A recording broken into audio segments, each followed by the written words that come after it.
तो हेलो दोस्तों, नमस्कार। देख सकते हैं खेसारी जी के नए गाने आम के स्वाद पर कितना अच्छा रील बनाए हैं खेसारी जी अपने इंस्टाग्राम आईडी पर। बोले तो अपलोड किए हैं ये रील, और बहुत ही मस्त कमाल का गाना है। नंबर 1 पर ट्रेंड कर रहा है दोस्तों, जाकर देख सकते हैं।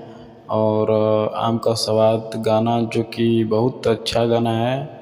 और बात करें तो दोस्तों ये गाना करीबन एक हफ्ते में 70 लाख लोगों ने देख चुका है। और प्रियांशु सिंह म्यूजिक डायरेक्टर जो कि इस गाने को म्यूजिक दिए हैं, बात करें तो बहुत ही अच्छा गाना है दोस्तों।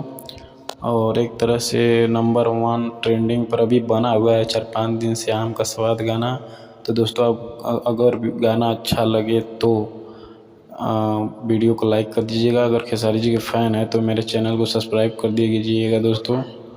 तब तक के लिए चलते हैं दोस्तों। जय हिंद, जय भारत, जय भोजपुरी।